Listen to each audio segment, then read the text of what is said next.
اب آپ کو وضو کا مسنون طریقہ بتاتا ہوں، سنیے وضو کا طریقہ، وضو کا مسنون و مستحب طریقہ سنیے۔ وضو کرنے کا طریقہ یہ ہے کہ پہلے کسی مٹی کے برتن میں پانی لے کر اونچے مقام پر قبلہ رو بیٹھے۔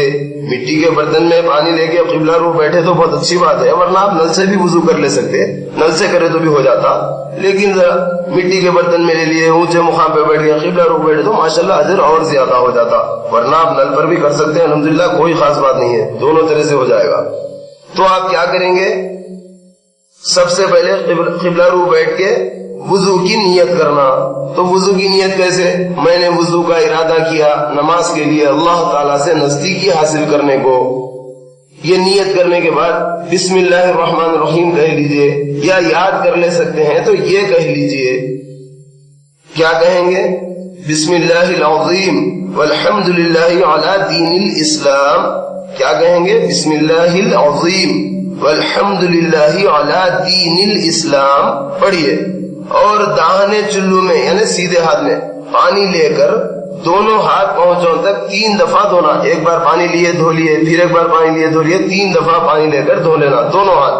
پھر داہنے چلو میں پانی لے کر داہنے وہ تو یہ سیدھا ہوگا، دیکھیے 3 دفعہ کلی کرے، کلی اس طرح کرے کہ پانی حلق تک پہنچ جائے، حلق تک پانی پہنچنا، ایسا کلی کرنا، بشرطے کہ آپ روزے دار نہ ہو، روزے دار ہے تو حلق تک نہیں پہنچنا دیکھیے پانی، اگر روزے سے نہیں ہے تو حلق تک آپ کا پانی پہنچ جانا۔ کلی کرتے وقت مسواک کر لینا، اگر مسواک نہ ہو تو کلمے کی انگلی ہی سے دانت مل لیجئے۔ اس کے بعد پھر 3 دفعہ دائیں ہاتھ سے ناک میں پانی پہنچا کر بائیں ہاتھ سے اس کو صاف کرے، اور ہر دفعہ ناک چھڑکتا جائے۔ پھر 3 ہی دفعہ دونوں ہاتھوں میں پانی لے کر تمام طول میں شروع پیشانی سے تھوڑی کے نیچے تک، اور عرض میں ایک کان کی لو سے دوسرے کان کی لو تک اس طرح دھوئیے کہ کوئی جگہ بال برابر خشک نہ رہنے پائے۔ اگر داڑھی ہو تو قلال بھی کریے۔ پھر 3 دفعہ دونوں ہاتھ انگلیوں کی طرف سے کوہنیوں تک دھوئیے، پھر دایاں پھر بایاں، اور ہر دفعہ انگلیوں میں خلال بھی کرتا جائے۔ پھر دونوں ہاتھ پانی سے تر کر کے بھگا لے کے تمام سر، کانوں، گردن کا مسح ایک دفعہ کریے۔ اب مسح کی ترکیب دیکھ لیجئے۔ مسح کی ترکیب یہ ہے کہ دونوں ہاتھ پانی سے تر کر کے انگوٹھے اور کلمے کی انگلی کے سوا، انگوٹھے اور کلمے کی انگلی دونوں انگلیاں چھوٹے ورنہ ادھر دو ادھر دو، انگوٹھے اور کلمے کی انگلی کے سوا 3 انگلیاں مائیں ہتھیلیوں کے سر کے آگے کے حصے پر رکھ کر پیچھے گدی تک لے جائے، اور پھر پیچھے سے آگے لے آئے۔ اس کے بعد کانوں کا مسح کر لے، اس طرح کہ کلمے کی انگلی تو کان کے اندرونی حصے پر پھرے، کلمے کی انگلی تو کان کے اندرونی حصے پر پھرے، اور انگوٹھا کان کے باہر گھومے۔ پھر انگلیوں کی پشت سے، یعنی یہ انگلیوں کے جو پچھا ہوا ہے نا پچھلا حصہ، پشت سے گردن کا مسح کر لے۔ کانوں اور گردن کے مسح کے لیے نئے پانی کی ضرورت نہیں، سر کے مسح کے لیے جو لیا ہوا پانی ہے نا وہ کافی ہے۔ البتہ اگر مسح سر کے بعد امامہ یا ٹوپی کو ہاتھ لگائے ہیں نا تو پھر آپ کو جدید پانی سے ہاتھ تر کر لینا پڑتا۔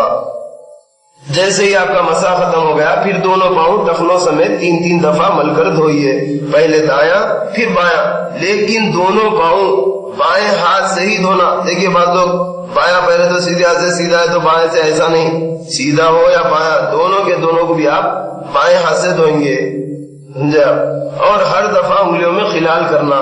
بس وضو ہو چکا، ختم۔ وضو کے ساتھ ہی اب آپ کیا کریں گے؟ آسمان کی طرف منہ کر کے کلمہ شہادت پڑھ دیجئے، اشہد ان لا الہ الا اللہ وحدہ لا شریک لہ واشہد ان محمدا عبدہ ورسولہ۔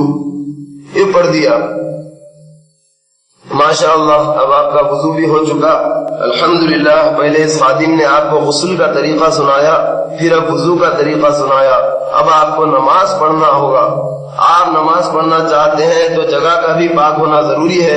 آپ کسی صاف مقام پر نماز کے لیے جگہ رکھیں. سب سے پہلے آپ نماز کے لیے مسجد سے اذا کا انتظار کر لینا. مگر میرے بھائی صاحب، جماعت سے نماز پڑھنے کی کوشش کیجئے.